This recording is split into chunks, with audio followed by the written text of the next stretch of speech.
Thank you for tuning in to this wonderful episode. This was recorded in the summer, right after I tore my leg and right after the assassination attempt on the former President Trump.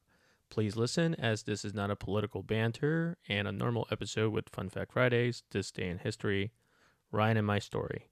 My fat face because I'm medicated and eating pizza straight out of the box because I couldn't move. After the episode, I would share a last thought before voting, which is next week. Thank you. And now, here is the episode. Welcome to Waste Your Time Wisely podcast. Come on, Zoom. Let's go, baby. Yes, McMuffin. Bronny James. Yeah, you know he's 0-15 during one of his preseason games. No, it wasn't one. It's 0-15 for his 3-point shots. Oh, 0-15 for 3-point shots. Oh, okay. But all I heard was 0-15. How would you feel? So your dad's a seasoned veteran pilot, right? Yeah. So let's say he brought you on, and then people kind of assumed you got the job because of your dad. You're like, what do you call it? The first lieutenant, the second pilot? What do you call it? First officer. First officer, right? So you're the first officer, and then you're kind of fucking up your job. You're landing it, but you're not doing a hot pilot checklist. How would you take that judgment from the flight crew? I take it honestly and wear it on my shoulder. Yeah, he did get me the job, but it's it's up to me to stay here and do well enough to keep the job. So yeah, I better do a good job now, huh? Hopefully I can convince all of you that I'm a good pilot. And I'm sure that's what Bronny James is doing. And it's not, you and I just played basketball like 3 months ago, sir. So, it's not easy. It's definitely not easy. Bronny could have done a lot of different things with his life. And he decided to choose a sport and try to excel in a sport where, yeah, there's some nepotism, but it can only go so far. It's not like his dad is handing him a company that was already built up. And it's like, okay, now you're the CEO, you're the owner, just collect the checks and all the money. Like, good job. Oh, no. I don't mind nepotism at all, because even with like referrals and friends, or even by like things by chance, right? Like, you didn't get hired for nepotism, but you got hired by chance of your friend. Yeah, absolutely. Yeah. And then like same with me. But and then that kind of puts me forward. Like, I'm personable enough that somebody met me, because they could have been like, no. I mean, like, all I'm getting with Bronny is that regardless whether his dad got him there, it's going to be up to him whether he stays for the most part. He's got to perform. I just want you to know that you are a 30-some-odd-year-old man judging an 18-year-old who has $5 million. Yeah, I'm not judging him. I'm just saying that's the truth. He's not going to stick around if he doesn't perform. There's no judgment. I was reading about NFL owners today. I don't know why, but I was. And then a lot of them are sons of the founder, right? So like the Steelers, the Raiders, the Chiefs. There's a lot more teams that I can't think of right now. The current owners are sons of or grandsons of the founders, right? The franchise. Okay. And then they all worked. It wasn't like they're like sucking on their thumb till like their dad died and they took over. They were like, they did like bottom, like they used to scrape the field literally, right? And it's fine, but I've seen sons outdo their dads. Yeah. And I kind of trust that, just because, I mean, basketball is different because it's very talent related, but when you're running something, I rather see someone like, oh, how long have you been like involved with this business? Oh, since birth. Oh, so you have some, like, it's not like, like I always talk to my dad about that. My dad's company, he's like, when I'm older, like, do you want, if I die, do you want me to give it to you? And you want to sell it or run it? And I'm like, well, as long as there's no capital debt. So right? As long as it's running in a profit, then then I'm not in the hook for, right? Then sure, why not? I look for, I would consider it. I wouldn't, it's not like the TV show The Bear where I come in and like try to save the show. I'll be like, I don't understand that reference at all, but okay, I agree with you. Yes. Really quick, is The Bear is about this guy named Carmine who was like a fancy chef, but his brother dies in this like diner sandwich shop in Chicago, and he has to come back and save like the family business. Long story short. Okay. Yeah. Did he do it? He's doing it. It's still happening. Yeah, that's the premise of the show. So yeah, still happening. Well, welcome back everybody to Waste Your Time Wisely. You don't have to say that. They've been on it. They've been on it. Don't say the intro. They've been Why? on it. But Well, oh, but please tell them the goods. the goods for today. Today No, we're no, gonna no, talk. not that goods. Oh, Our goods. Like make sure you follow and all that goods. oh, the goods, the goody Yeah, the goods. goods. Yo, the goody goods. You got to hit that subscribe button, like, subscribe, leave a comment. Let us know anything. What you're feeling today. What you ate. What you're doing to waste your time right now. I was doing some calendar math. So I didn't edit this week because I was being lazy, and we'll get more on that. Okay. I thought if I launched an episode a week, and we film every other week, right? Yes. So by November we'd be caught up. And I'm like, that's a little far. So I'm thinking I launched 2 a week, but I don't know. That seems a little abundant, but it's okay. I think Trevor Noah records like in January and then releases in March. So Yeah, and but he does has Trevor Noah cut his own content? no, exactly. So he has a team and a producer, like lots of producers and a Spotify deal and and Yeah. he's a known name and then he still does it like a month later. So I don't feel as bad. Yeah, I wouldn't feel bad at all. At all. I want to You're move my fine. microphone, but I don't want to hide my doggy. All right. While he's moving his microphone, in today's episode, we're going to be talking about what I've been up to. We'll get to that. We'll talk about what Tay's been up to. We've got some Fun Fact Fridays and this day in history.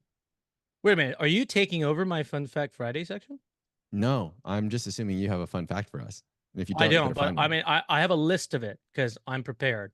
Good. That's why I have the archives. Nice. This guy came prepared. But you go ahead. What you Yeah. got? So I have had this idea. Well, maybe I should start even before that. I kind of want to understand what's going on around the city I live in, the city of Dana Point. Mm-hmm. I want to understand, what decisions are being made in the government level. So I went to a city council meeting a year ago, maybe a year and a half ago, and during that meeting, one of the first things I saw was that they passed a regulation to increase the price to build some type of like ADU or multi-unit apartment, whatever it was, and they raised it by like $5,000 for the permit. And they said, "Are there any public comments?" And no public comments. Pass. And I was like, "Whoa! Like no way! Like no one said shit. Like that is wild. Like no one pays attention to anything these guys are probably doing. Like they can pass so much and no one knows because there's not a lot of people here." And anecdotally, that was the one thing I saw that had no public comment. But I kind of fell out of grace in watching the city council meetings because they're long, boring, and I have a full time job and have other shit to do, which I think is why a lot of people don't pay attention. So what they do is they record their meetings and post it on YouTube. They have video recordings. But these videos are 2 hours long, and an hour and a half of it is just static images flipping through, giving updates on like, oh, there's a music in the park this week and some other art event here and there. And then they do the actual video and it's long and boring. It's like, maybe if I watch this, give a brief like review to an audience, like, show up the clips of it and whatnot. Maybe that'll be interesting. Like one, I'll learn something and people who are watching these videos might appreciate that too. They don't have to stand through the 2 hours and sift and seek to get this information out. So I finally did a recording. And the only thing that this taught me was how little I really know about what's going on in Data Point. Because the first thing that came up was like, all right, on the agenda, they're talking about Plan DCA 001. I was like, okay, well, I don't even know what this is. So let's come on, people that are watching me do this recording. Let's figure it out and let's Google it. Ended up me just Googling stuff for the next 20 minutes to learn one thing. And there's like 10 more things on the agenda. And I'm like, wow, this isn't going to happen. This isn't going to work. This is a full-time job to try and follow along and make a brief of any of this data. So that instantly just went out the window. And that was that. That was fun. Were you the youngest person in that meeting by far?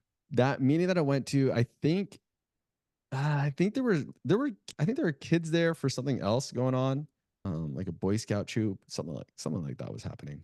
But the other meetings I've gone to, yes, I am generally on the younger side.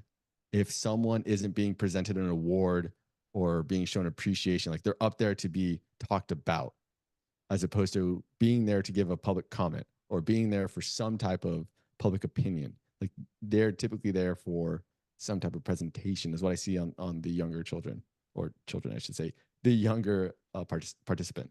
But I've only gone to a handful. So I don't know what's going on the other 30 meetings in the year. I have no idea.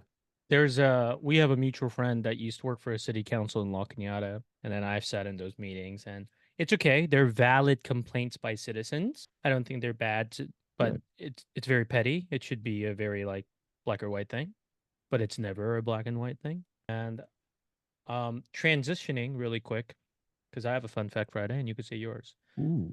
This not I don't want to get too political on this, but this election's gonna be well, I think that fist pump after the Are we gonna bring it up now? Are we gonna? oh Are we? yeah, Are we oh gonna say it? yeah. Well, here, Ryan, as you know, as listeners of this, I would never shy away from talking about a U.S. president fact. So you don't think I have something tied up to it? You are wrong. And with that being said, I think he won the presidency after that. Like, he was about to walk away and he did that fist bump, like bleeding from the head. I think that kind of because it's such like a whether you like him or hate him, it's such a memorable image. It's not like an image you'll kind So of we are recording this just days after the assassination attempt, by the way. yeah. I don't know So when you're gonna hear this, but this is we're still like 4 days out from since it happened. So it's very hot right now. yeah, and then also like I don't I'm a big serendipitous person, so that could have killed him if that guy was a better shot, B didn't rush it, C like Oh yeah. There was an like absolute I chance think Trump could have died. and then it like on live TV, Yep. not like pre-recording indoor, like no one seeing it, like live TV that it would have been on like online for a while.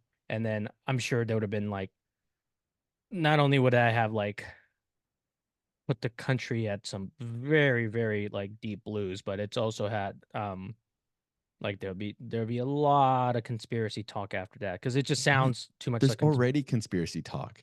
and And he he's didn't alive. die. Yeah, Yeah. so if and then right before and then the narrative just doesn't work too well with the timing, right? Like before the national convention. You know what's funny? So I Hmm. was in Milwaukee and Chicago to go watch baseball, right? Yeah. So Milwaukee has the Republican convention right now. It Okay. just ended, I think. And then Chicago has the Democratic convention. You were there also. Yeah, and I was there also. And then I'm not a spy, I don't think, but every time I go somewhere, it's like some thing happens like Ukraine or but I'm not, But anyway, with that being said, fun fact Friday or kind of a quiz. How many presidents in the US have been shot? And then that's the key word. Hmm. Have been shot, not killed. Let's see. Abraham Lincoln, Yeah. Trump, Reagan. Yeah. There's a tubby guy in there, I believe. Like Chesterfield. I don't know if it's Chesterfield. Did I put a finger up for him? I think I did put a finger up. So I'm gonna go with 4 so far. Or is it Chesterfield? I don't think there's a Chesterfield. Garfield. It's Chester A. Arfield. Garfield's right. Chester A. Arthur and James Garfield. You Okay. kind of combine two a first name and a last name that don't match. Boom. Dude. Who else? Who else? I I think can't there's believe at least one we other. we went over James Garfield's assassination on our presidential thing. I told you there was a doctor named Doctor, and he stuck his finger into James Garfield's wound, and it probably killed him. Dude, I don't keep this stuff in my head for too long. Okay, go ahead. I think there's one more God, there's like a at very least. famous one. I already said, oh yeah, JFK. Duh. Okay. And then Yeah. I think there's additional one after that.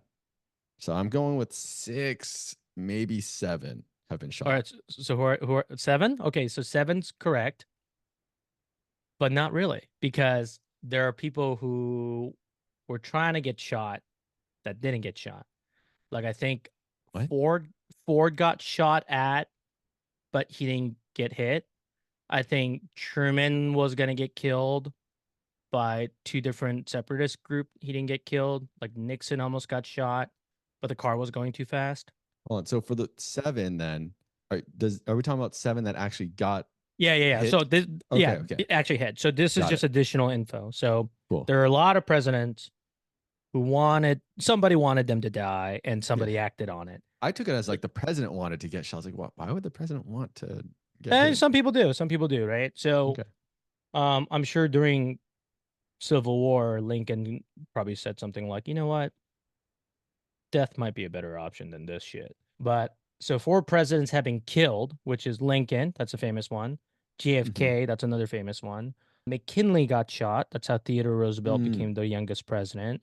And then James J. Garfield, which we went over on this podcast and also highlighted on our Instagram story, he got shot.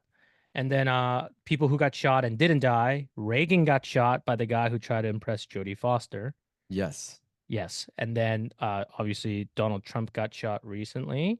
by the guy trying to impress. We don't know yet. I don't think he was trying to impress anyone. I mean, I We always don't feel we don't know like what the motive is at all yet, though. That's the thing. when there's a shot, like I always feel like there's a woman involved if someone's doing something that crazy. Somebody had to break his heart. He's not just like, Yeah, hey, society broke his heart. Natalie loves me. I have a dog. You know what? I'm gonna fucking like, and with that shitty ass plan, just climb a roof and just go to the failure of a protection plan. And the last president is Theodore Roosevelt. And the Theodore Roosevelt story is kind of crazy because he got shot, and I think he like walked away. Who was the one? I don't know if you call this one, but I believe there was a president who someone attempted, pulled the trigger, and it didn't fire, and then he pulled out another gun, pulled the trigger, and it didn't fire. That might have been Theodore Roosevelt, but he got shot like somewhere in the chest muscle, like it got lodged. But some I know they try to kill Ford, but let's see, gun jam during assassination attempt. There's a bunch of South American and East Europe where that happened. Are you sure that's not like a king of Europe? Ah, here it is. Chat GPT for the rescue. So fact check this. The assassination attempt on President Andrew Jackson on January 30th, 1835 resulted in both of the assailants' guns misfiring. Richard Lawrence, an unemployed house painter, approached President Jackson outside the Capitol building in Washington, D.C., and attempted to shoot him. Remarkably, both pistols Lawrence used misfired, allowing Jackson to fend off the attacker with his cane before others subdued Lawrence. First of all, Andrew Jackson wouldn't have died of a gun wound. That man had made a deal with the devil a long time ago. Man, Andrew Jackson, one credit to him, he's the first man of like a commoner background, like Oh, yes. poverty to become president. He's the first president born west of the Mississippi River to become president. He also harmed many Native Americans, and he should not. I don't even know why he was on the $20 bill, to be honest, like even from back then. Because I don't feel like he got along with most people. Maybe like his military buddies. But anywho, yeah, but he is a violent man. So I don't think he would have died if he got shot by a pistol. He would have somehow lodged that bullet out with his own finger, put that bullet back in his gun, and the guy who shot him was a painter. Yeah, he painted. I don't know. I was trying to make a joke with. I don't think he was a political. I think it was like a personal beef. It might have been, most likely, probably. I don't know. Sure. All right. So with that second, I looked up how many head of states been killed in history, and there's a lot. So we're not gonna go through like I think I counted like 204, but this goes back to like 200 AD. So since 1990 till now, how many head of state has been killed? You think 1990 until now? Till now. You said there was over 200 for. I don't know. I'm gonna go with 36. That's too much. 17, 36. That's one a year. Dude, I don't know. People are crazy. Okay, here we go. So really quick. So President of Liberia got shot in 1990 by a prince. President of Algeria. We're going through all 16 right now? I'm just going to do it really quick. Oh, okay. President of Algeria got shot. A group killed the president of Sri Lanka. President of Burundi was killed in a coup. President of Rwanda was shot in an aircraft shootdown. President of Burundi was shot down in the same plane. Prime Minister of Rwanda was killed by the Rwandan armed forces. Prime Minister of Israel was killed by Yigal Amir, who is a law student. President of Niger was Niger, right? Niger. Oh my God. Niger was, I think, was also killed in a coup. Prime Minister of Armenia was killed. President of Congo, Democratic Republic of Congo, was killed. King of Nepal was killed in a royal massacre in 2001. Prime Minister of Serbia was assassinated. President of Guinea-Bissau was killed by the armed forces of its own country. The brotherly leader of Guide of the Revolution, Muammar Gaddafi died in 2011 after the wonderful Libyan conflict. The president of Chad was actually like tried and killed. And then president of Haiti died 3 years ago. And then people think that's probably a CIA coup. I did not say that out loud, but who knows? Would it be the first? And the last. You know, that's Might like my mom's dream job for me. Work for the CIA. I mean, well, just back to your comment, like it won't be the last. It won't. Oh There no, will be no, another. no. You could like Trump could disband the CIA and there will be CIA assassination for sure. For sure. Probably a couple. And then yeah, so my mom wants me to work for the CIA and I'm like, she's like, isn't that cool? I'm like, first of all, if I work for them, I couldn't talk about what I do, like ever. You probably wouldn't even know I work for them. One and two. Three, their average salary is like 75K, Ugh. which means Ugh. I could direct if I'm a high-end director, I could direct one commercial and be set for 5 years of that salary. I mean, And depending if where you live, it could be cool. no, I'm Korean. Where the fuck do you think they'll send me? Just saying, there's places where 75,000 pretty good. Like if I'm in DC, that's Not pretty good. not good at all money wise, Oh. but I love DC, so I'll figure it out. And then there's some cool kudos to it, right? They're like, oh, how do you get into that building? I'm a lobbyist, or I work for Enron. Nice. Good drop. You can't. You think I'm just gonna be like, yeah, I'm with the CIA.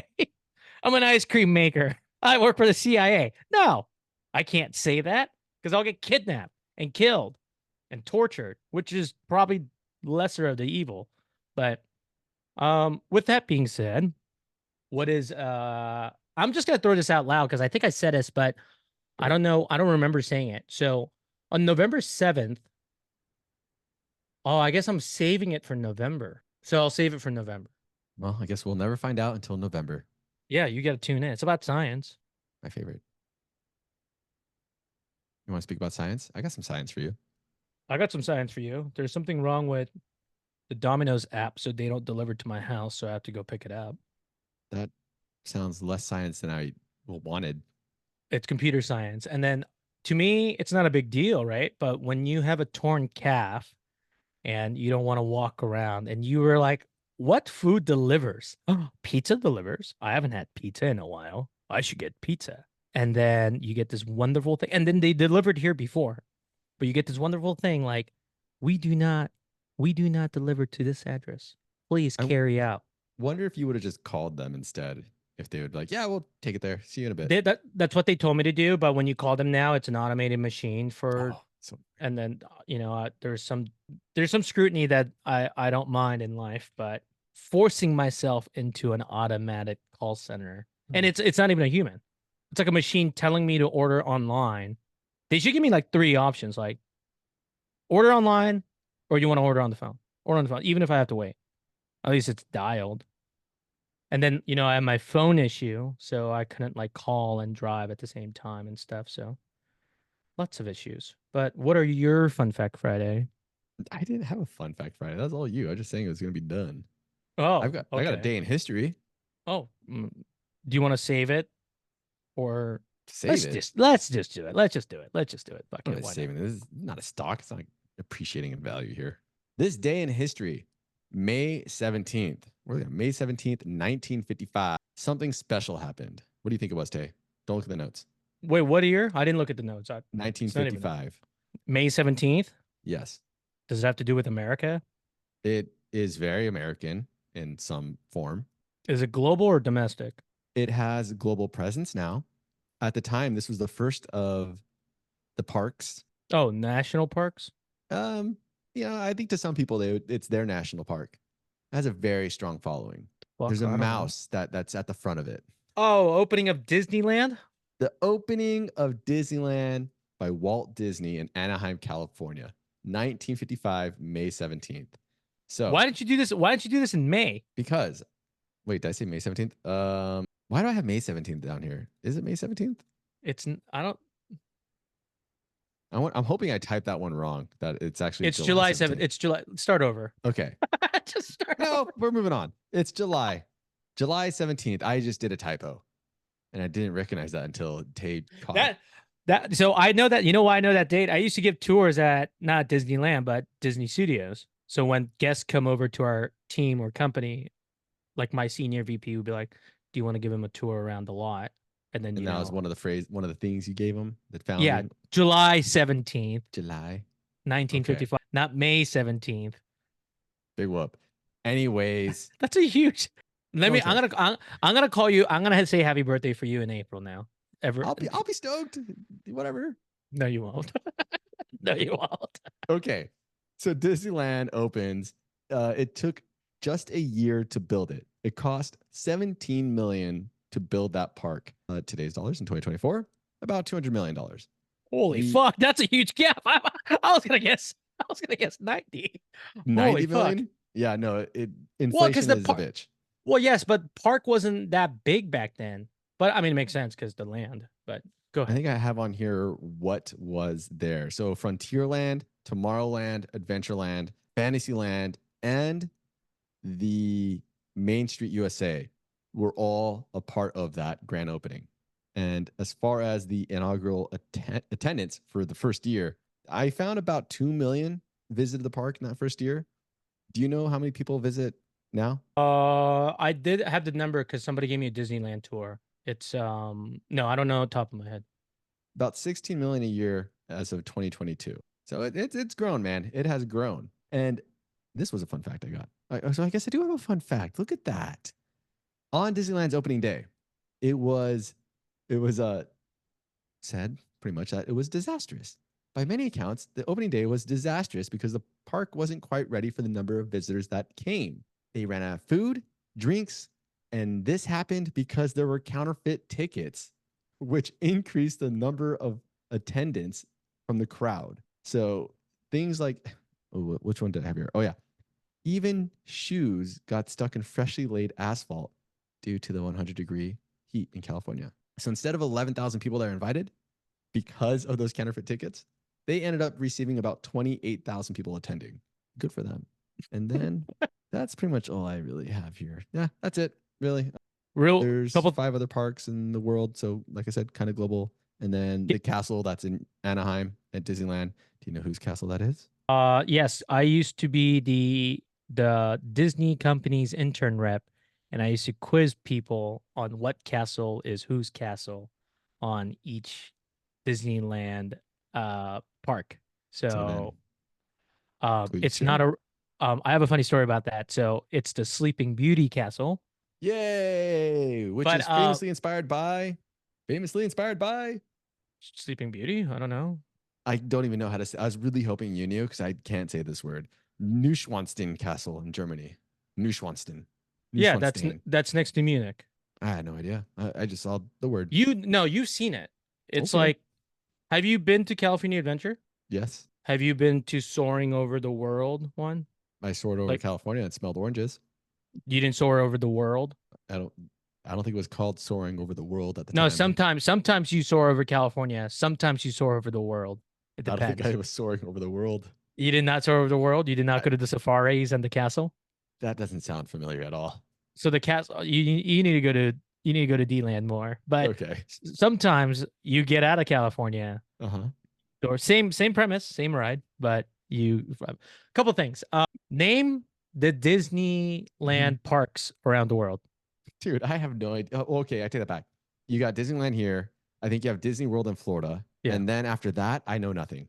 You have There's something one. in I think Japan. What Another city? one. I'd assume Tokyo. Yeah, Tokyo. And then there's one in Paris. One in Paris. Yeah, that's Disneyland Europe. And I said there was 5 total in the world. Did I say 5? yeah, There's so 5 one more. parks. And then here's a fun fact from reading Bob Iger's book. When this park was opening or about to open, the Orlando nightclub shooting happened, where I think 4 Disney cast members died. Wait, 4 Disney cast members died at the Orlando shooting?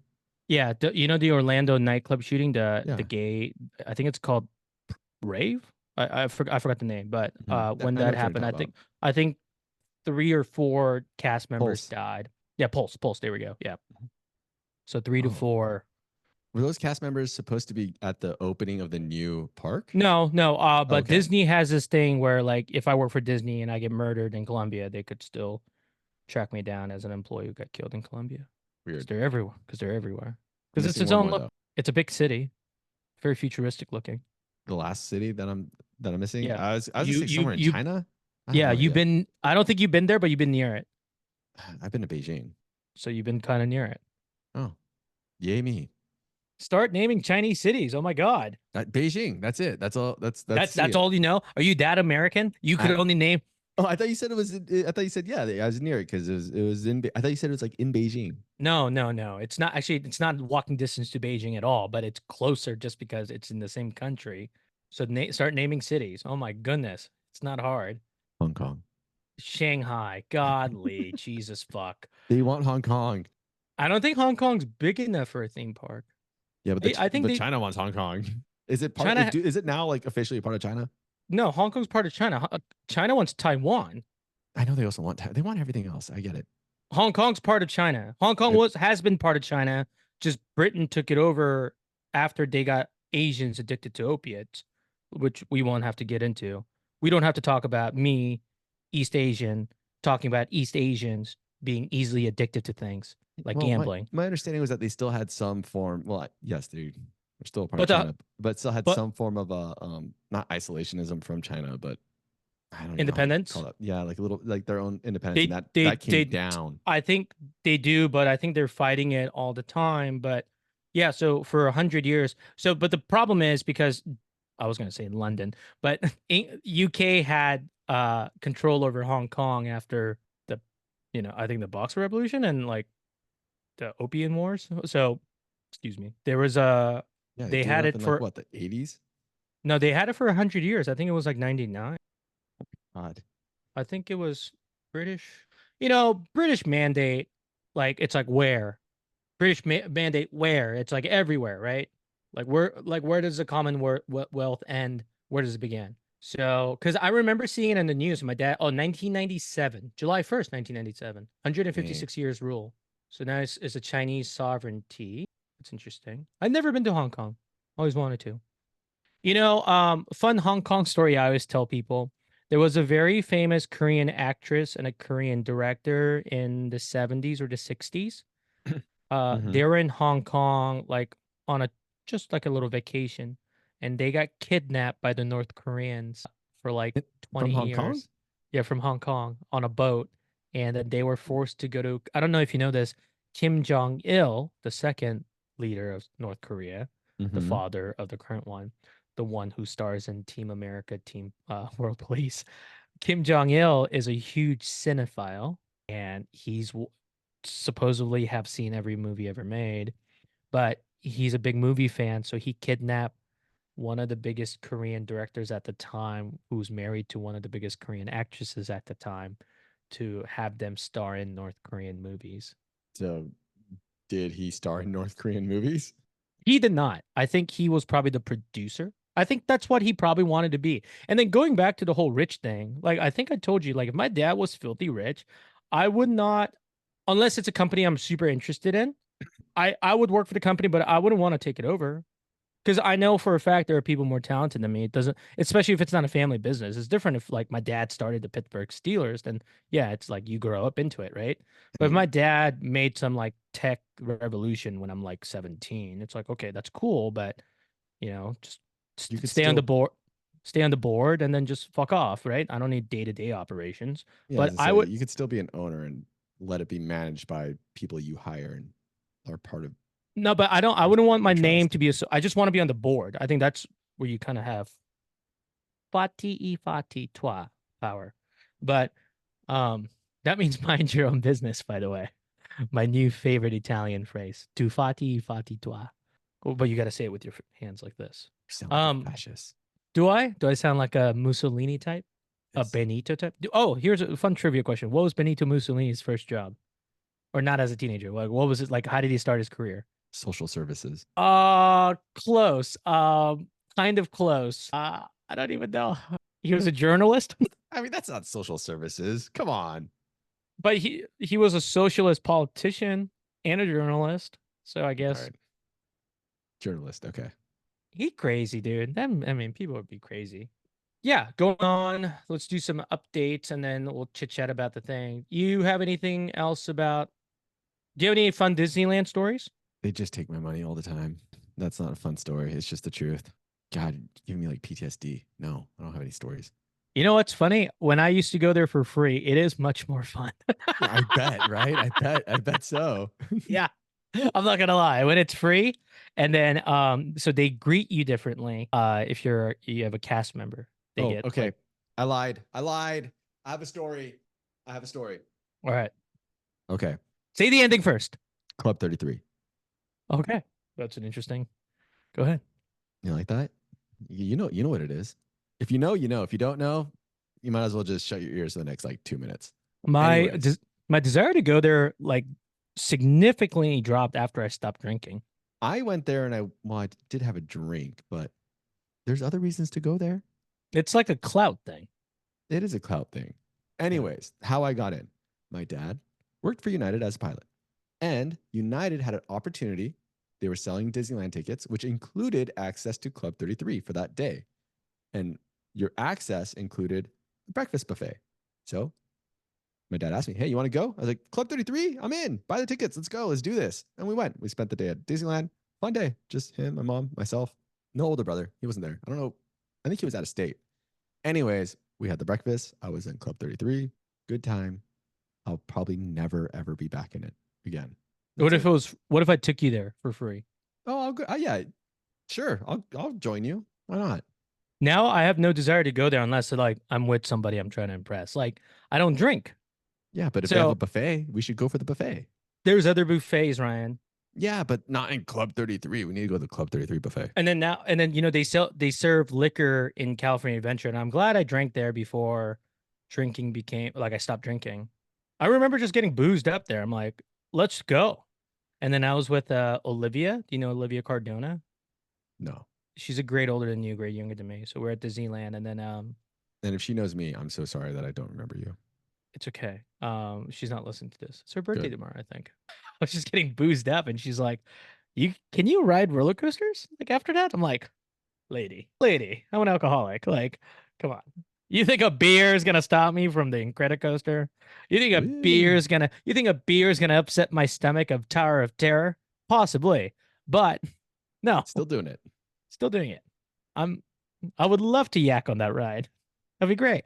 But I don't get motion sickness on roller coasters. I don't get like that upset stomach. It has to be like indoor roller coaster, like 3D glasses, and I'm already sick and it's hot as fuck inside.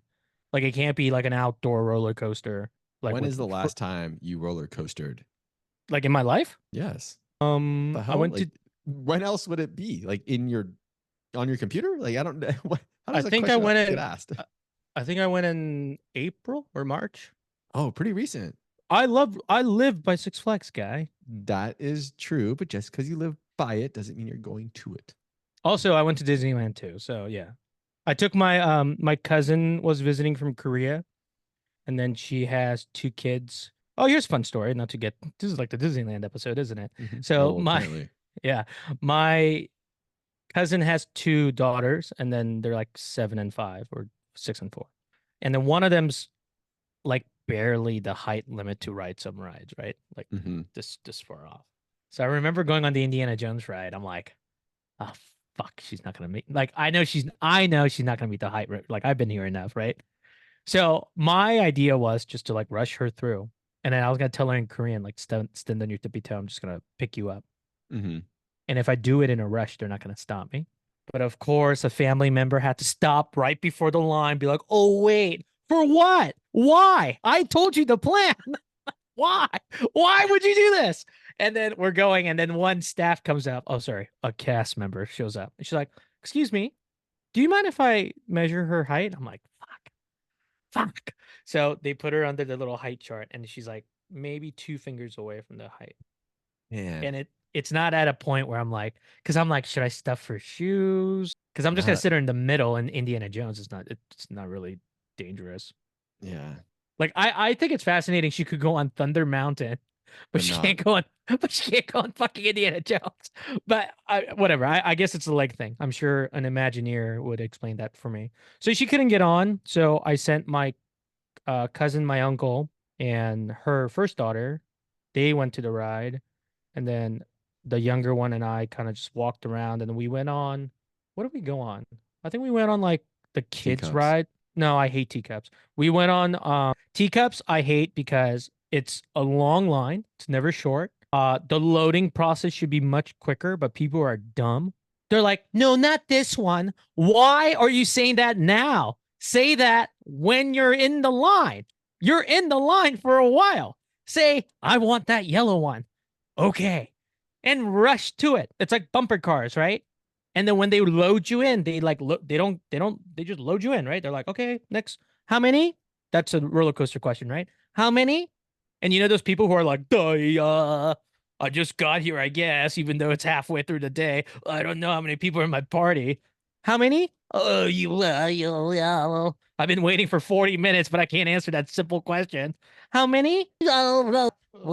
Oh, four. I forgot about my son. Four. Why? Why? Anyway, but we went on the little rides behind the castle where like it's like the kids ride like Pinocchio and stuff. Mm-hmm. She got really scared at Pinocchio when that Aw. whale pops out. I'm like, it's okay. Which is funny because she loved like all the thrill rides, Mm-hmm. like roller coasters, like anything that went fast, Space Mountain. She's like having a blast. But that one got her. Because I think it was dark and then it gets like it's thematic, right? It gets like it's happy, then it gets dark, and then there's a giant whale that pops out of nowhere. So I could see her kind of like clinching. And I'm like, it's okay. This Part of the experience. like nothing in this ride could kill you technically. Like on Thunder Mountain, people have died, and we could easily die if we did something wrong. So like I were to not put my seatbelt down properly and it was loose and I decided to slide all the way right and just lean right. Um, do you have a favorite ride at the Disneyland California Adventure? It used to be Space Mountain. What happened? And then did they take Space Mountain out? No, it's what? I No, don't it's know. there. I haven't been there in years. Did you Um, have you not been there since like grad night? Like what the kind of. I don't think when I was there, no, they did have some Star Wars stuff. They had some Star Wars stuff going on the last time I was there. Yeah, Um, Space Mountain's still there. Why would it not be there? I don't know. I don't know. I just had this feeling, this feeling that it wasn't there. That's very awkward. They got rid of Splash Mountain and replaced it. They got rid of Splash Mountain. So Splash Mountain got technically it's still the same structure, but they remodeled it into Princess Tiara's ride, Oh, interesting. which is also one of the fastest rides there. I don't know if you know that, the drop for Splash Mountain. Did not know that. I Yeah. always enjoyed Pirates. I enjoyed Space Mountain, and I enjoyed, oh man, the one with like ghosts. Haunted Mansion. Haunted Mansion. Yeah, I enjoyed I've been. Haunted Mansion. Here's some fun grad night story. Do you know who my date was for grad night? Yeah, it started with a V, right? No, no, no, no, not No, her. No. no. I thought it was Same grade, and then she's in your American Pie group. starts with the J. No, start with an N. J. Oh, okay, gotcha. Yeah. So I took Friends her. of J. Friends of J, sister of J. Got it. Yeah, Go daughter Todd. of daughter of L. Yeah, I mean you can say her name, but so it's nothing bad. So she was there, and then Kim was there. So Kim got brought on by somebody, and then I think she was dating Cam at the time, and Cam was there too, but I don't know why. But she was hanging out with us. So I remember we're in line for Space Mountain. And it's fucking long. So it's me, Aaron Tyson, Aaron Tyson's girlfriend. Aaron Tyson gets like mentioned a lot here. Aaron Tyson, his girlfriend, me, Nazanin, and then Kim. And then these two boys behind us are like hitting on Kim, right? So we're like in a line, we're in a snake, and I'm like, fuck, we're gonna be here for like 2.5 hours, right? So I'm like guesstimating where I am in the line to like where the ride starts. Mm-hmm. And then luckily, like in the snake, Jeremy Cristiano's like on the other side of the snake, but he's like 30 minutes ahead, probably an hour ahead. He's like, hey, just come through. So he like takes a chain off. And no one's really paying attention. So we kind of leave. And then, like I said, Kim's getting hit on by those two boys. Uh-huh. And I'm like, we gotta go. We like locked the chain and then we're gonna ride. It's fine. Everything was fine. And we all got on at the same car too, which is not always the case. But that's when they ask you, how many? And you say 5. Not like, die. Even though I've been in a line for an hour with the same fucking people. What is wrong with these people? How do you not know? I don't know. I can't answer for them. They're the same people that are voting for Trump. So You think the people who can't count? I don't. You know what? If I had to make a like a demographic of political demographic of people who visit Disneyland, I would probably guess a lot of them, especially nowadays, are Democratic. I don't know. I still think there's probably a lot of Republicans who go to Republicans still Disneyland. going. Yeah, You think it's a money thing or just like an entertainment thing? entertainment thing. I think people overlook the politics for the most part, unless you're Ron DeSantis. Ron DeSantis can't overlook money. That's why he can't really eliminate Disney right away. I mean, he tried and then he backpedaled. He has to, and he's not. I mean, I don't know why you want to be VP. I mean, it makes sense if the president's old enough, but governor's a pretty good job. One heartbeat away. You're just one heartbeat away. I mean, for Gavin Newsom and Kamala Harris, they're one heartbeat away, right? Like, you I don't think think so. you think Gavin Newsom's not going to be president in our lifetime? You're wrong. Like, Oh, he's a Bond villain. Like, he's definitely running. He's definitely going he, to run. I think 2028 for sure. he's definitely getting in the White House one way or another, even as like a chief of staff. I don't, or like a transportation secretary or Department of Labor, Department of Veterans Affairs, and he's not even a veteran. I could see him getting in some job. I think it was Gavin Newsom who had some type of statement saying, if you are governor of a state, then just by that definition alone, you likely have some type of aspirations to run for presidency. And Not only I that, think that was attributed to him. well, I also think it depends on what state you're a governor of. I mean, his was just a blanket statement. Like if you're a governor of any state, like you have some inclination that you would like to run for president. I think any politician, even local ones, even unless they're like super like Pawnee, Leslie Nope politician. She's not even a politician, she's a government employee, like of Parks and Recs. I think you have ambition. Because campaigning, even okay, like go back to high school. Not everyone's gonna Mhm. run for school president, right? Nope. And it has nothing to do with I did. I lost. who'd you run against. Um, ASB or class? ASB. I used to ditch class and just go hang out in the ASB office because I'm a hood rat, but I guess that worked out okay. I forgot who I lost to. Whatever. Was it just two? Was it a two like a one versus one? I think so. Yeah. I don't think there was anyone else. If there was, didn't matter I'm surprised. I'm looking at the politics of our high school. I'm surprised you lost. How did you lose? because she was better. And, I'm actually kind of glad that she won. So I didn't have to do anything. Yeah, I think if you're the class president, you're in charge of reunions. Yes. Which, So whoever was once in again, I was charge of, ASB. I was not class president. So I oh, was trying to go for ASB. I'm gonna look that up. Who was the ASB president of 2008? I'm gonna ask Bayar. Nice. Ah, Bayar. Moving So on. moving on. I tore my calf muscle. To be exact, from my ultrasound, X-ray, and MRI. I hate my life. I tore my gastrocnemius muscle in my left calf, along with the soleus, well, soleus, but it's bruised. I could kind of put weight on it, but Why did like you if tear it? it was actually a freak accident. I was playing softball, I was playing shortstop, and I wasn't doing anything crazy. Like people are like, "Oh, did you slide? Did you collide with somebody?" No, I was playing shortstop. It was probably like the third inning, and I ran the inning before that. I bat the inning before that. I chased Mhm. down a ball, made some throws, but there was like a grounder to second, and I took a step, and then it felt like I got hit on the back of the calf, and I felt the pop, heard a pop, and then that happened to my right leg before, so I'm like, oh fuck, and then for a slit, when like you have a lot of thoughts when something happens. Yeah. One thought was, did I get hit by a ball? How could that happen? The ball's in front of me. Second, did I step on something or did I step in a hole? But I'd be kind of like falling, maybe. And then third, I'm like, oh, my Achilles, but I'm like, it's my calf. And then I was kind of feeling my Achilles. I'm like, what's there?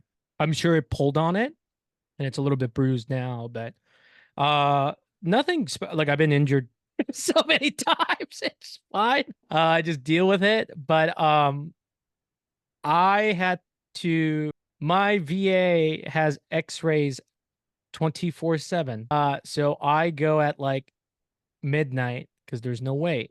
But after 10 p.m., there's no staff there to kind of like wheelchair you around. Okay. So I crutched 556 yards from my car to the x-ray room and back. You would think there'd be like at least one person. No. There's a valet driver, but they're in I mean, shadow driver. I'm so sorry. And then they usually have wheelchairs outside, but I didn't see any because I was gonna I've done it before where I sit on the wheelchair and I row myself with my crutches, Yeah. right? Yeah, but no. So I crutched an entire length of the Long Beach Veterans Affairs Hospital from the from the west wing all the way to the east wing. Took an X-ray back to my car, and then I was sad, so I had Jack in the Box. Oh, and mind you, I drove all the way to Long Beach at midnight. I mean, at least a lot less traffic. Yeah, it was fun actually. I Yeah. love driving, so. So what is the, how do I say, not the cure for your leg, but what are we looking at for your recovery here? 6 to 8 weeks.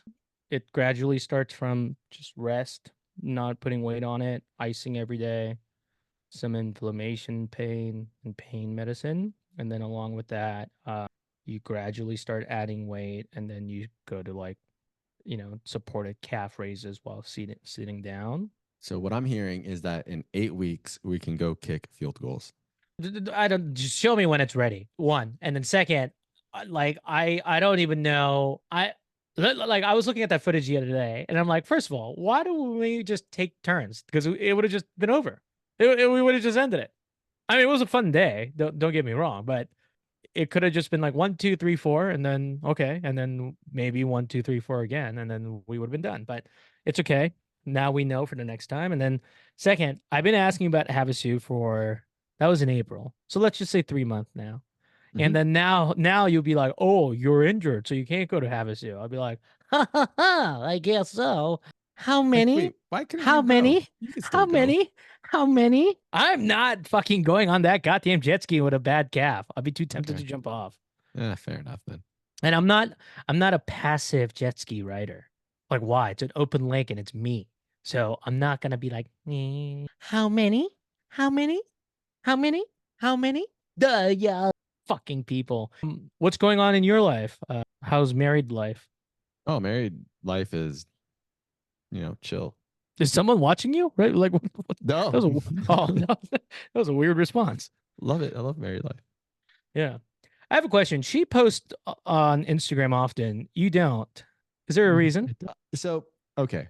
I thought about this, and my thoughts were I stopped posting after I don't know, after Tiff and I started dating, really. I don't know what, I don't know. I posted a lot when I was single. And for some reason, I cared more to post at that time. I think I had a little more free time because I wasn't working as much also. And then her and I started dating. It's like, well, any pictures we take, she's gonna post them. So we have the same friends. Looking back in my life in my 20s, I wish I just worked a bunch of labor jobs like any job, project management, digging holes, plumbing, and then like go to school at like 28. Because one, I would have taken it a lot more seriously, school, and then two, I was much spry and younger to do physical job at the time. And I keep hearing I hear this a lot, and I'm not tooting my own horn. I'm actually, I don't really worry about things. I just go like, I'll figure it out. Yeah. One thing I'm kind of concerned about, yes, we live in a crazy world, but it's nice. Like I could still order pizza from my phone. My phone's broken. I could still talk to you, right? Yep. This is pretty live time. But I get a lot of people reaching out to me, hey, so and so who's like 22 is having issues. Do you want to talk to them? Hey, someone's 21 or 24. Do you mind talking to them? And it's not like I'm like a high executive at a corporation that I could give them jobs or something. And I wouldn't, because they would be qualified. But I feel like a lot of young men are kind of lost. And I don't mean that in a way they're not doing anything. Like I haven't done anything in a week because I'm injured, right? I'm like, eh. And then I just kind of worry that. And then now there's like statistics because like women are more educated than men now.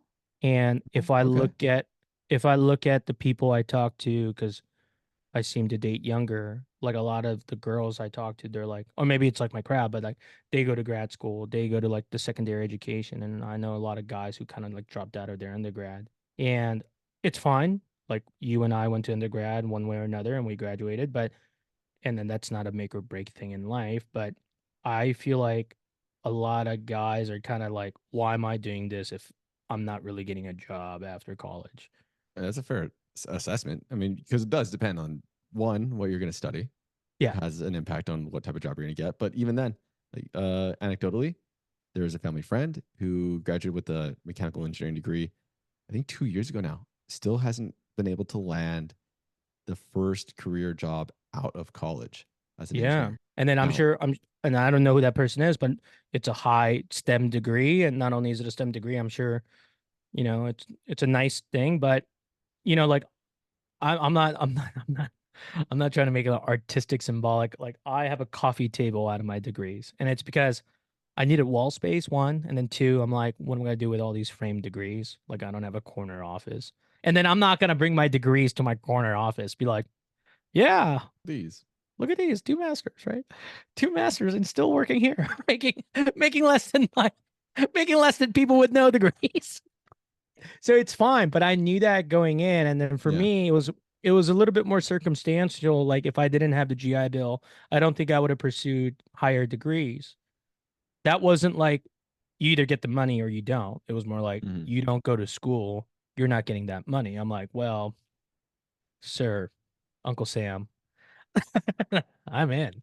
Let's dance. But I don't feel bad. I don't think that's the right term, but I am concerned that there's so many like undergrads, no offense, are kind of getting saturated. Mhm. Like it doesn't carry the value, probably not even 10 years ago, definitely not 20 years ago, right? Like I don't feel special just because I have two masters. I say it. I say it all the time because sometimes I feel lazy. I need some clout. And then I think people are more happier for my degree than I am. And then I do have this tendency, I don't look forward and get excited about big things. Like I don't get excited about trips. I don't get excited about like big events. I get excited about little things. And that's kind of what keeps me sane and keeps me going. But for people who are like looking forward to graduation, like they just graduated this summer or they're graduating next year. It's like daunting. Like I kind of feel that, and then when I talk to them, usually over the phone, sometimes face to face, and then there's this whole thing about Gen Z not making eye contact, and on Zoom, that's like completely gone. But I have this. It's not a worry. It's kind of a slight concern that like they're gonna like what's gonna happen when the people who are 22 now become 32 and 42. I don't know. They'll have to step up. I have no idea. Right? We have no idea. Yeah, and Um, then all the external factors too that's out of their controls, like housing prices, the job market, economy, inflation, I mean, Jerome it's Powell. all part of a much larger conversation. But for tonight, we have digressed. I mean, that's what we do, right? Yeah. Are you injured at all? Have you been injured since your knee injury or jaw injury? No, I've been fairly lucky since those injuries to not do any other major injuries. My knee does provide. My knee does give me issues, and that is a result of the injury I had. Now I do have arthritis setting in on my right knee.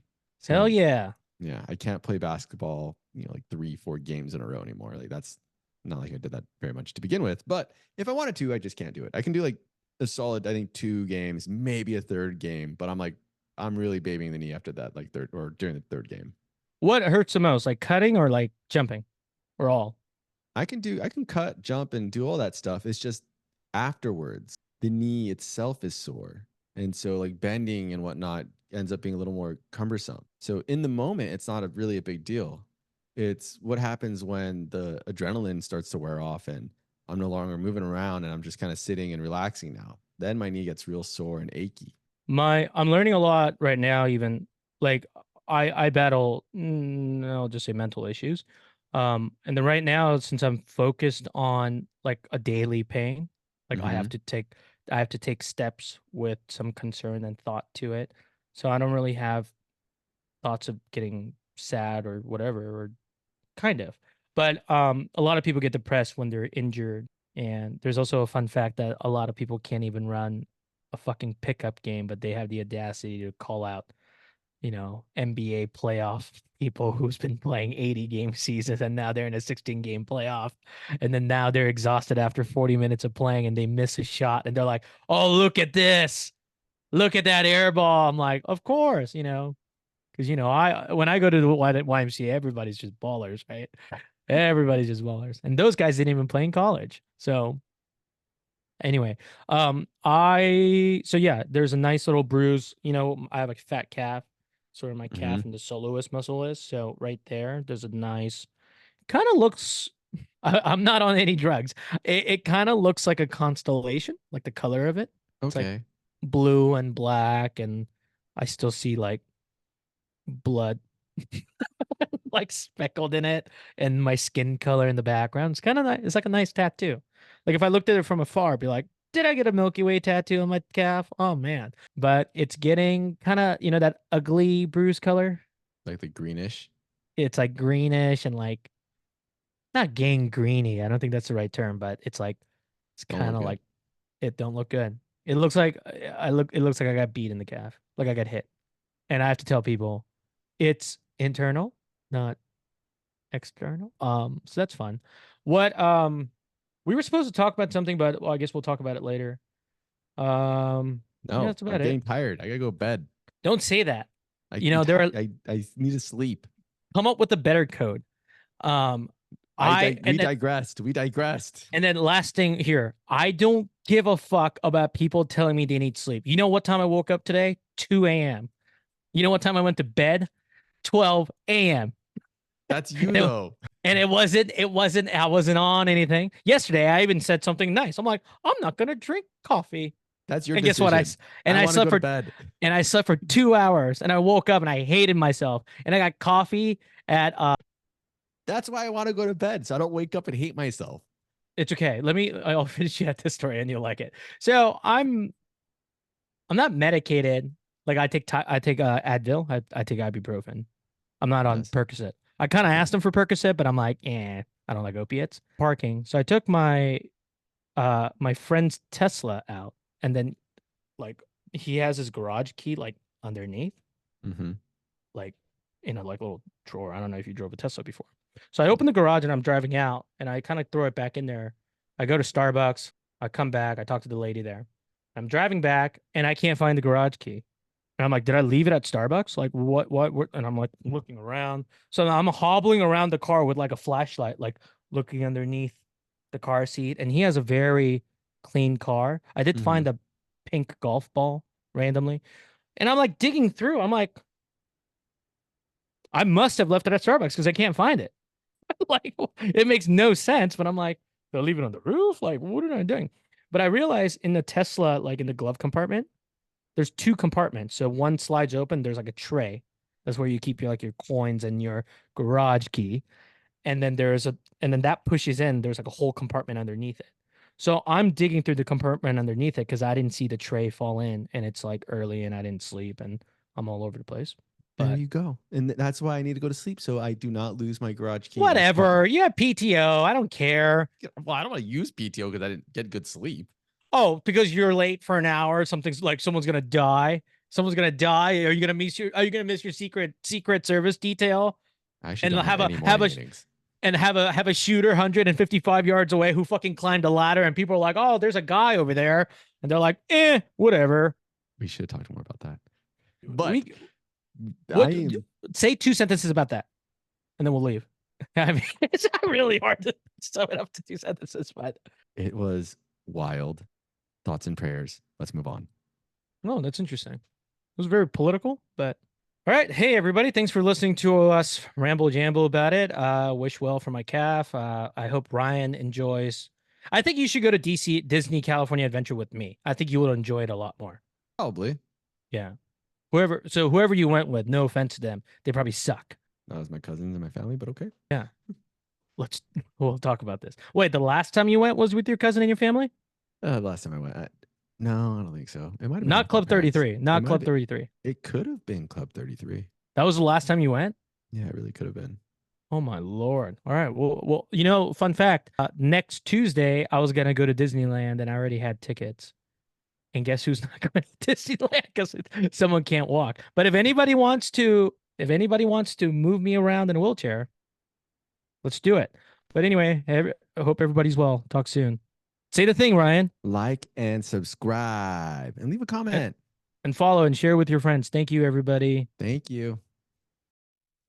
So here are some thoughts about voting. As you know, some stuff that you may know and some stuff you may not know about me. So here we go.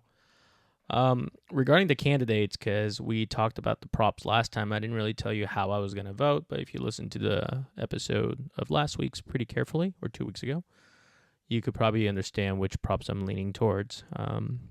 Fiscally, I'm very conservative, and I think socially I'm very liberal. So a lot of the things that help out people without raising too much money, I'm for. Things that give people rights, I'm for. People having more benefits, I'm for. But without having bonds of $580 million or $600 million for the next generation to pay up. And then I don't even have kids. I have a dog that has no voting rights, and he will not have any constituent in base of voting or based on education or any other benefits.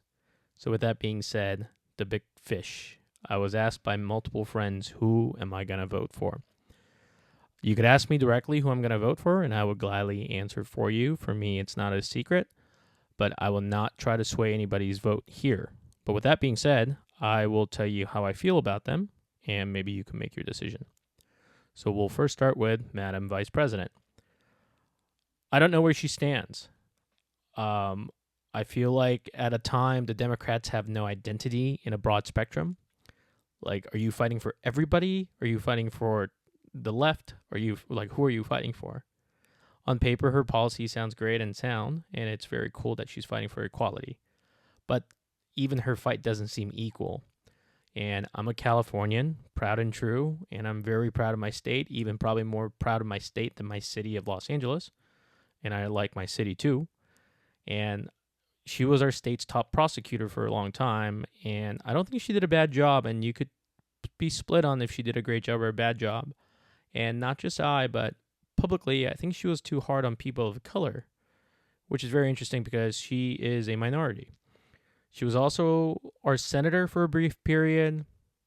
And I know for a fun fact that through like my network and people she knew, and even through the stories of like Dave Chappelle meeting Barack Obama, you know, the power players of the Bay Area like Nancy Pelosi, Kamala Harris, Gavin Newsom, who sometimes plays the politician part to a T, but sometimes acts like a Bond villain, and sometimes his policies don't make any sense, or Ben Jealous of NWACP, all the Bay Area folks.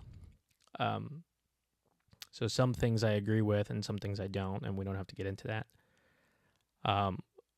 Her ideology seems to kind of go from one to another. I know she was very data-driven about crime, and I'm like, well, what happened to that? And as you know, I'm a huge baseball fan, and she had a 3-strike rule when she was a prosecutor. I'm not sure if it was when she was in San Francisco or when she was the state's attorney general, but she had a 3-strike rule. But why do you need 3 strikes for? We're not talking 3-strike rule for. We're not talking 3-strike rule for like petty crimes. And now I see it seems like I'm not blaming her at all, but the policies during her time kind of trickle down to like the easy policy now of just like letting petty crimes kind of go to waste. And now there's Prop 36 talking about how if it's a 3rd strike of $950 or lower, like, but her character seems consistent. Like she seems like somebody and I don't know.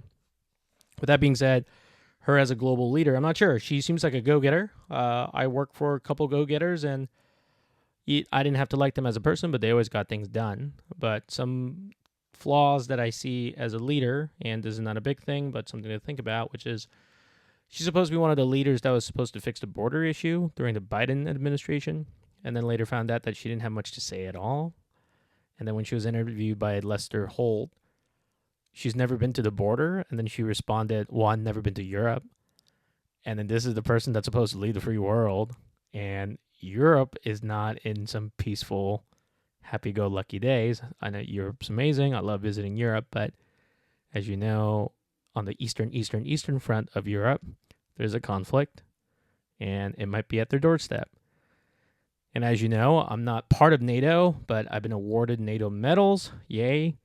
And with that being said, NATO kind of became obsolete after the Cold War and after, the Berlin Wall fell down, but NATO found excuses to drop bombs in cities and join a coalition to go to Afghanistan and Iraq. And not to get into geopolitics, but obviously NATO is a huge part of a defense system for Europe. And, Trump always talks, or President Trump always talks about the narrative of how America pays a lot for NATO defense, but Europeans are not doing their share, which was also a big issue and big topic to be brought up. I'm also an immigrant. I've said that time and time again and on this podcast, along with a lot of people know that about me. So I'm an immigrant, and sometimes I don't get the policy of favoring immigrants over like the people of your state of union that need help. It is what it is. Again, I think she's a go-getter, and I think she's sassy, kind of like that. But I work with those people again, and it's not that pleasant, but they do get things done. And on the contrast, she also seems like a cog in a machine. So she just happened to be the candidate the Democratic Party just put up there. So those are my vice president, I guess, criticism or opinion piece. So pretend this is like an opinion piece in the New Yorker or LA Times or Chicago Tribune rather than just like written down, but I'm just speaking it. Former President Trump is very tantalizing, and I know him because I used to be a big wrestling fan. So he was part of the WWE world for a while, and then even during that time, during the Trump presidency in 2020, during the Trump presidency of 2016 to 2020, his small business administration head was Linda McMahon, who is the wife of Vince McMahon, who is a friend of Donald Trump, along with, his on-stage counterpart. And, there are some talks about how Vince McMahon helped create this Donald Trump character. And he does kind of have this tantalizing caricature of Donald Trump playing Donald Trump on. And then I've been following Donald Trump for a very long time because I've always had the TV on just in the background, and like The Apprentice would be on. So The Apprentice Donald Trump is very different from President Donald Trump, and President Donald Trump is very different from this guy running for his second term, Donald Trump, or I guess this is third election. And then he's very different from the Donald Trump who ran against the Republicans in the Republican primary. And then I also remember seeing him in front of the tabloids. Little quick tangent story. I didn't want to read when I was a kid. My mom bought me books and I didn't want to read them. So she said, "What do you want to read?" And I said, "I wanted to read biographies." So I read all these biographies, and then I still do. I read more nonfiction than fiction. And then I start reading. I really wanted to read Dragon Ball Z. So not the mangas, but I had these like books. I had these like whole book set my mom bought me. So for every birthday or Christmas, I would get like a Dragon Ball Z book, and I would always read through those. And then that kind of led into when I came to America, I tried to read American books, but it was, difficult in the beginning because I didn't read it or I didn't speak English. And then I start reading Sports Illustrated for kids, and I got super into sports. And then I start reading smut magazines because they were always readily available at dentist offices or hospitals or waiting rooms and libraries. So magazines like People or, the Daily Tribune or OK Magazine.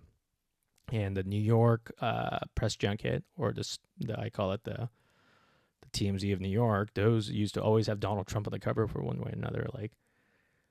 And then, I don't know, he was just in the limelight before he even had a political career. He always brashes about his non-political achievement, which is kind of interesting because if I was already the president, I would talk about the great things I've done as a president. And there are, whether you hate him or like him, there are a lot of things his administration has done that has helped out America. So I'm not going to list them, but that. And then even I remember when he was running in 2016, he was very anti-Obamacare and he was trying to get rid of it. But whether he did it on accident or on purpose, they extended Obamacare, and that's been heavily covered, and I don't have to go through that. So you could look that up. And then I remember one of his big campaign promises was he was going to drain the swamp. What did he drain? Like there are more reelected senators and Congress reps during his 4 years than like the past 30 years before that. So what did he drain? Like the same people are still there. Who left?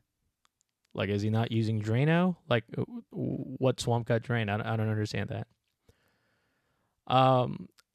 One thing I'm really big on policies, like federally, is abortion.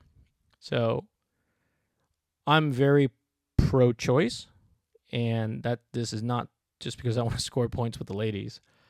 I just don't think not having the choice is right. I don't think just because you have the choice you should go do it. Like, I have choices to do a lot of things, but I don't do it.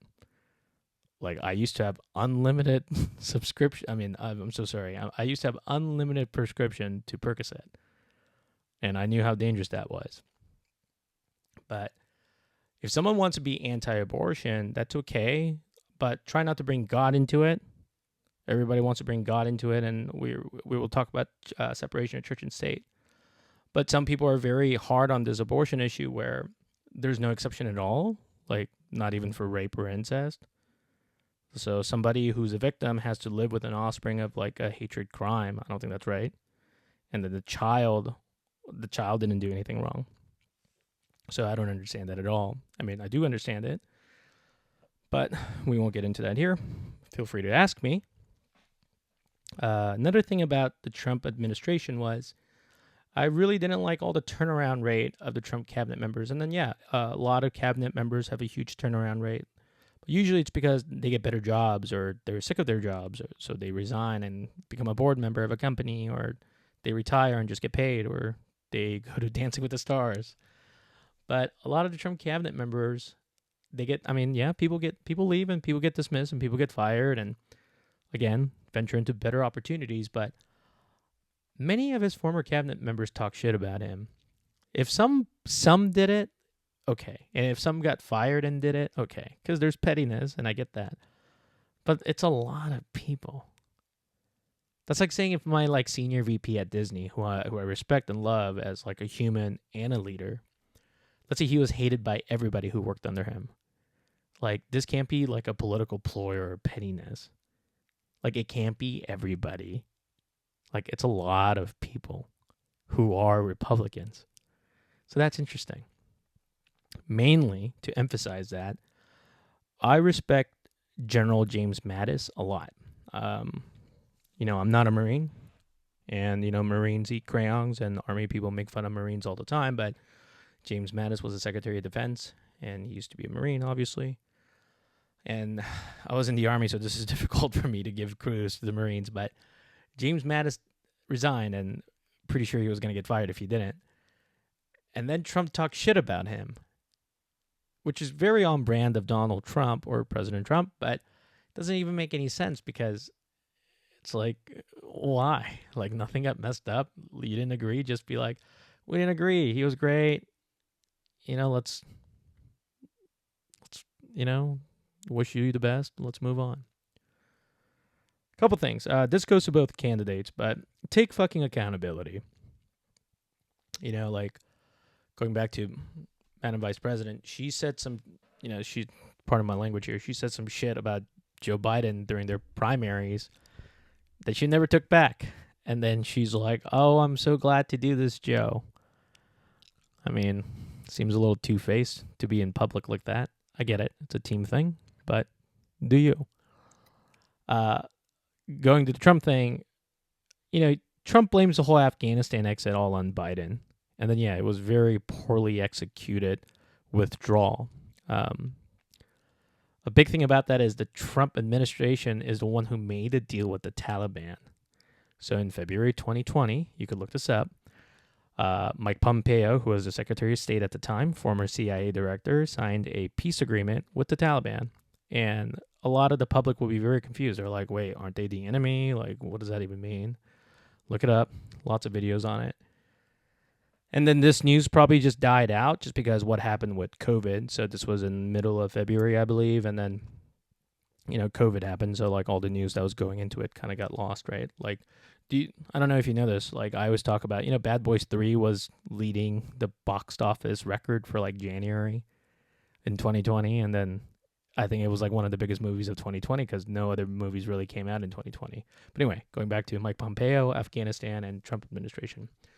So I'm glad the Trump administration negotiated the withdrawal because it was a long war. I was part of it. Looking back at it, I don't regret what I did, and I don't regret my service time. But it's not, the history's not going to look very fond of Afghanistan war, and I don't think it has done veterans too much favor unless they got paid out. But with the Biden administration taking over, and then I don't think they had a pretty good smooth transition, as we know about the Biden Trump administration going over. So they were supposed to get out by I think September 12th of, I want to say 2021, and when this happened, I was in Budapest, and we'll talk about that soon. 13 service members died, and they were killed, and many injured. As you may have seen the footages of Afghan nationals trying to hold on to the plane taking off on the runway. So you also got to remember, like in 18 and 19, Trump was bombing the shit out of Afghanistan. So he wasn't, bombing the Taliban. So he was dropping all these bans. It was to like kind of prop up the Taliban government to take over. So, I mean, if you think that's a crazy opinion, you could look it up. The plan was made by his cabinet, and it was executed pretty poorly by whoever was in charge of Afghanistan at the time with the withdrawal.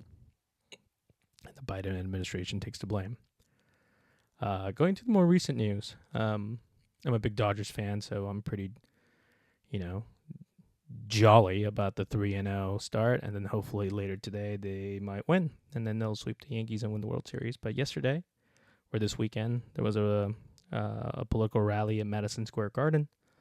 It's called the Mecca of basketball, and one of the comedians, going by Kill Tony, he said there was a floating island of garbage, which is true. There is a floating island of garbage in the Pacific Ocean and I think in the Indian Ocean.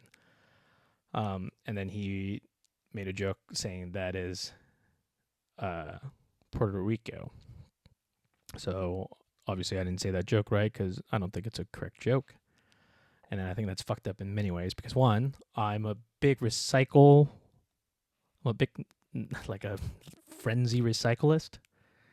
So I do care about plastic because one of my favorite animals are the turtles, and I'm sick of seeing turtles trying to eat plastic bags because they think it's jellyfish. And I'm sick of seeing straws stuck up their nose because people don't know how to fucking recycle. And even if people do recycle correctly, those trash can end up in the ocean anyway. So one of my friends brought up that, Trump didn't say that. It was Kill Tony who said it, which is true. But Trump gave the person the platform, or somebody did. Somebody in charge did, and Trump should be in charge of all this, right? So shitting on a country that doesn't truly have voting rights as one of U.S.'s territories, along with an island that doesn't really get resources after a natural disaster like the hurricane in 2017. So it's all fun and games when a country's ravaged by hurricanes and then, President Trump's there shooting paper towels like a basketball, at the relief center.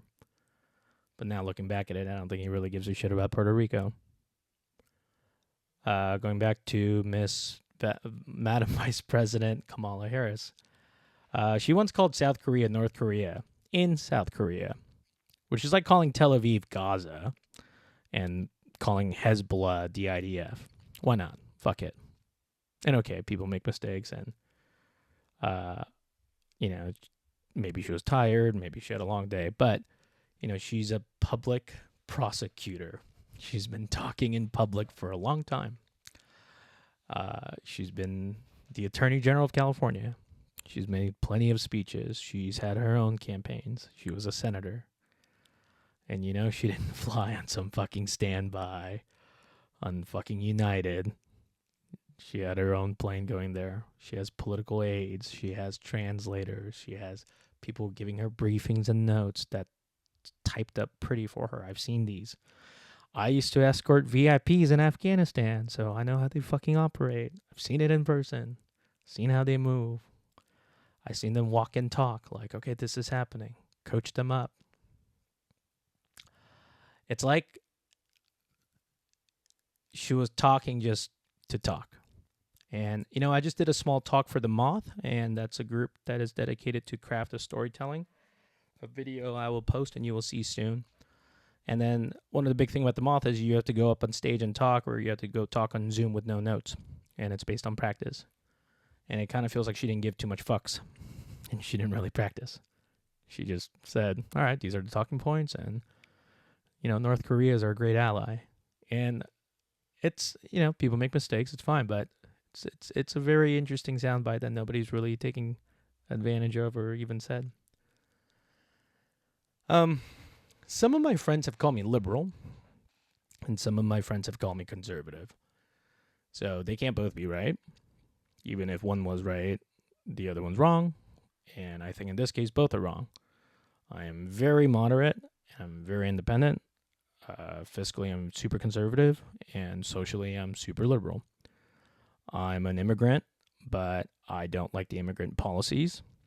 I'm a veteran, but I don't like the military-industrial complex. But without it, soldiers would probably die. But not along with dying, they do need some research and development, some R&D, and definitely need training. And that's an ongoing thing. With that being said, I slept in houses with pride flags. I slept in houses that had Confederate flags on the wall. And this doesn't mean that I'm a shifter. This doesn't mean I'm sleeping with the enemy. But I've definitely have crossed paths with interesting people who have been friends and helped me out. You don't have to do anything you don't want to. And one of the reasons I love sports and I love sports talk radio, it's because sports hosts, like the great ones like Dan Patrick, they ask the question, why? So maybe you should perhaps consider talking to people who don't share your ideals or belief and ask why. Maybe have some humility, have some decency, and stop living in the past unless it's a great example, and especially politically. And only live in the past if that fault of the past or the futures of the past, the features of the past are continuing on today and it has not been fixed. I remember in 2008, people were strongly against gay marriage, and many still ban it or oppose it. But 2008 was kind of a long time ago. It was almost 20 years ago, and people aren't turning gays like they said it would. It wasn't corrupting the youth. And maybe it is. Maybe I'm just oblivious, but I have a cousin who's a freshman in college. I don't think he's gay. I don't even think he's close to being gay.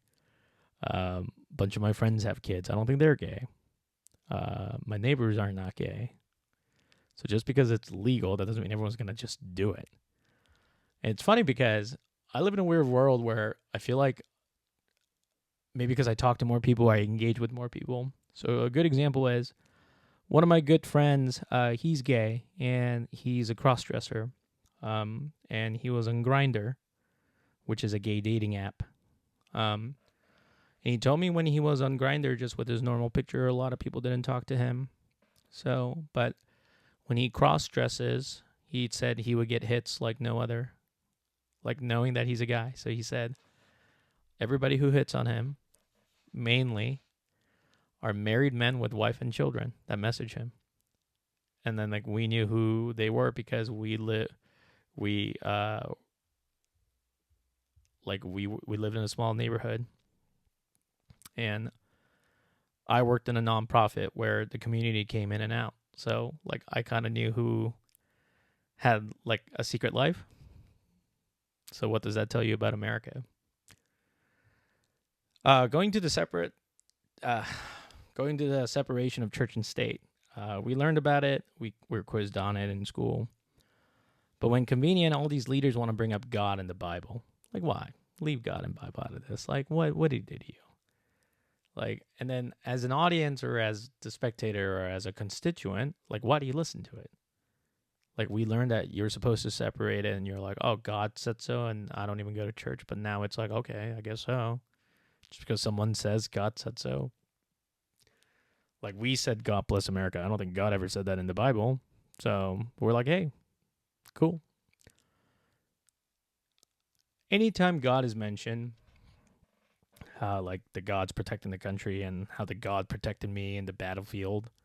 Like I've been to a theater of war. Good people died, all nationalities. So do I blame God or is that God's way of taking people out? And I'm not anti-religious. I'm not anti like theology.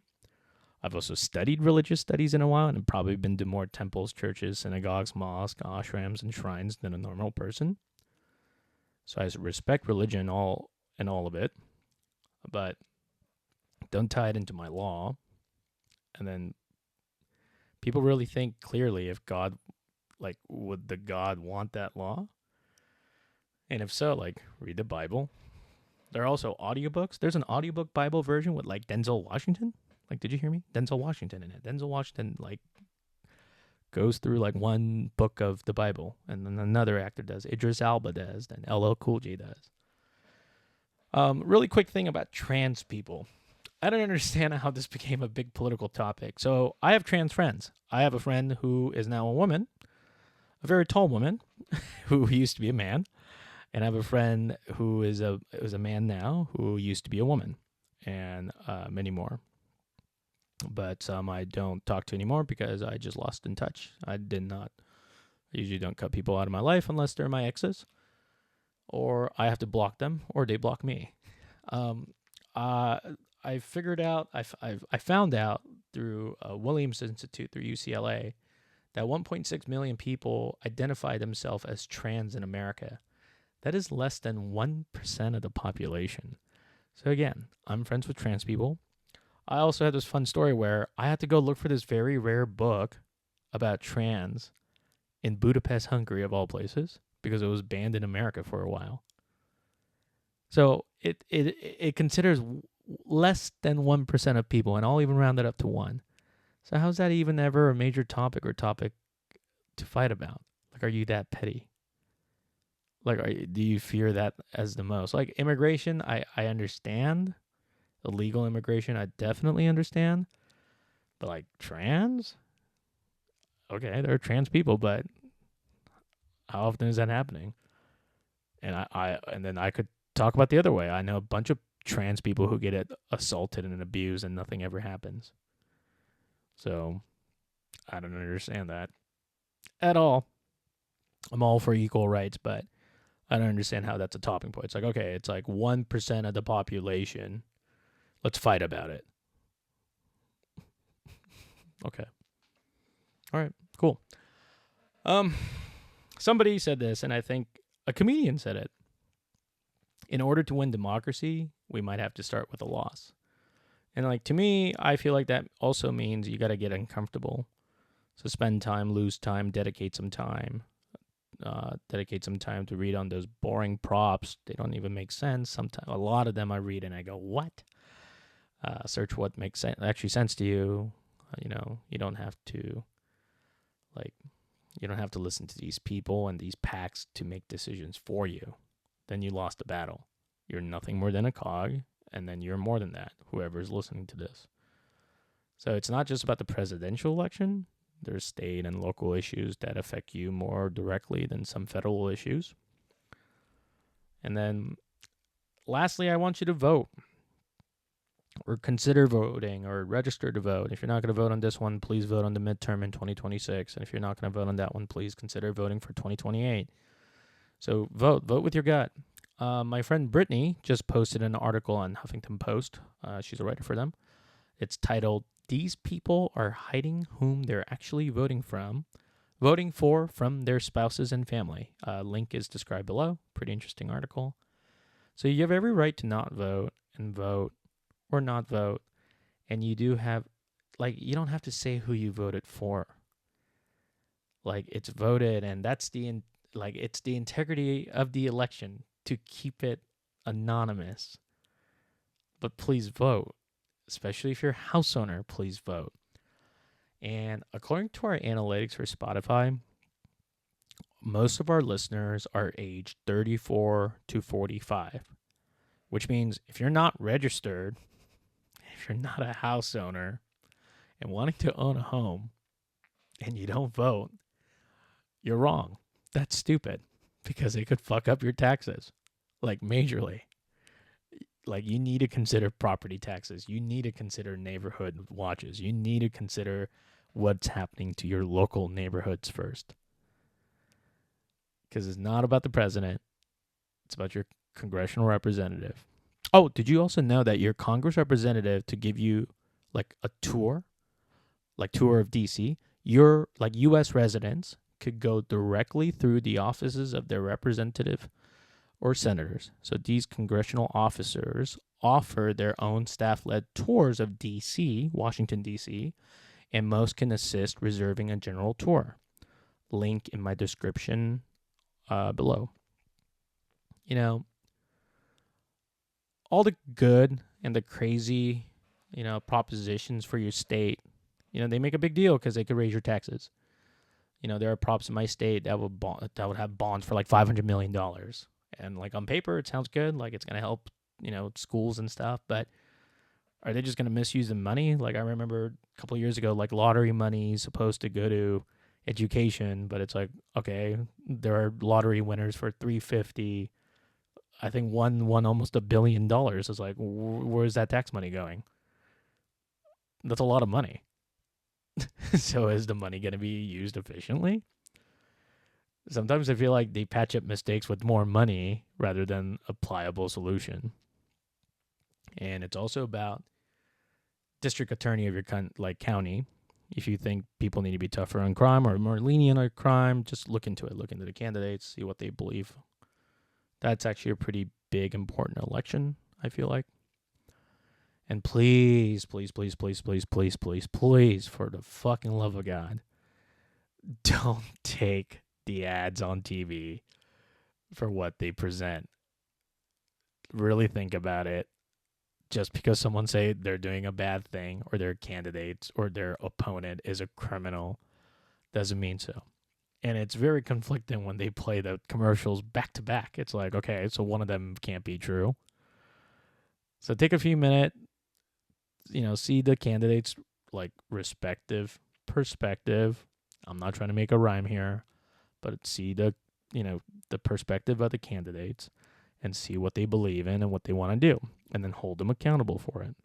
Write it down. Write a fucking Google memo that's gonna email you back in 2 years and be like, this motherfucker said he's gonna reduce crime. It went up. What the fuck's the deal, bro? I don't know. You have tech. Lastly, I did a lot of bullshit living as an immigrant in America and living as a legal immigrant. And sometimes when I see illegal immigrants get more benefits than I did as a legal immigrant, that kind of hurts. I'm a citizen now, and I did a lot of bullshit to become a citizen. A lot. And some of the listeners might have been a witness, and you might have been privy to some of the shit I had to deal with and that I had to go through. So I vote because I earned that right. And it took me 14 years to become a citizen. So I worked bullshit things to become a citizen. So I earned that right. So I always vote. And it's a civic duty. So if you don't want to do jury duty, I get it. It's not fun. Voting's every 2 years. It's not that hard. They mail you the shit. It's much easier than going to the DMV in California. So just vote. I didn't tell you who to vote for. I didn't tell you what to vote for.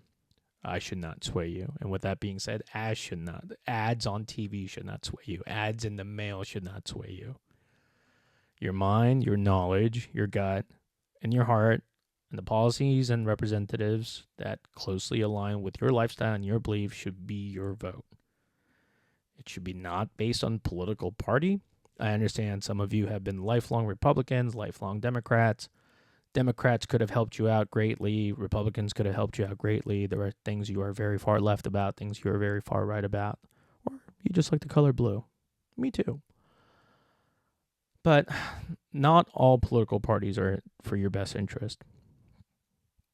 You don't have to spend hours to figure that out. We're not looking for Bigfoot. We're not looking for the killer of JFK.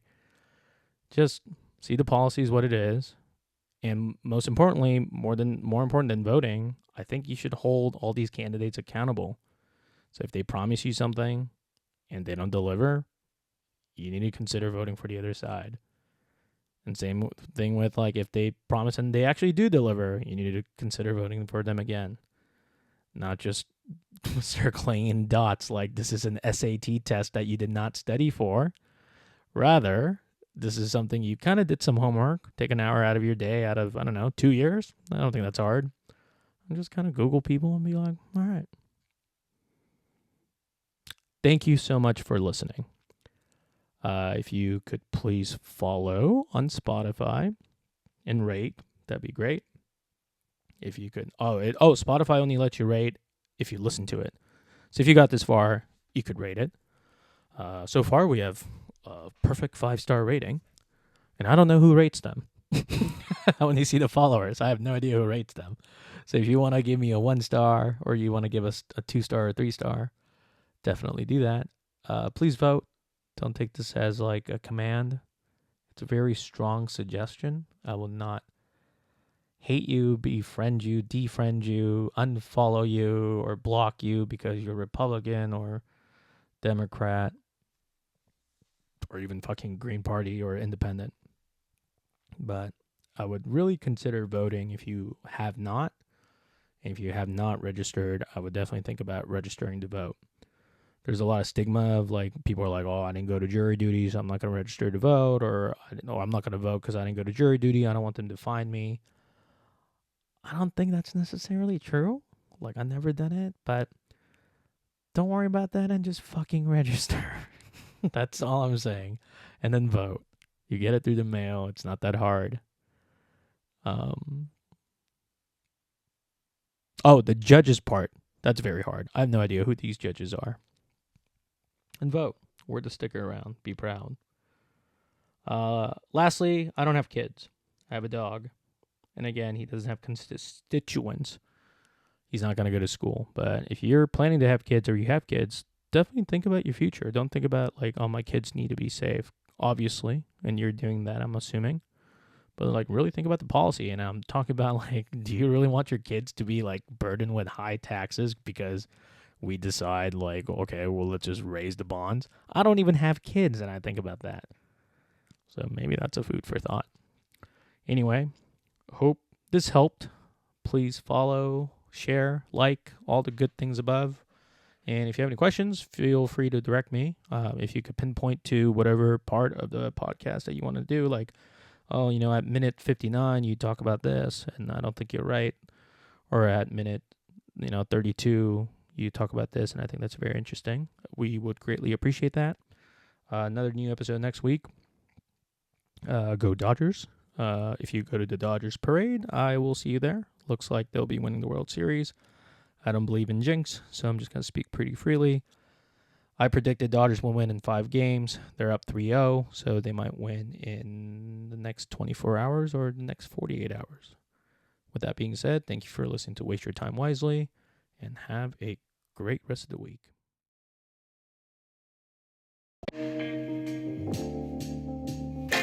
You're listening to Waste Your Time Wisely podcast.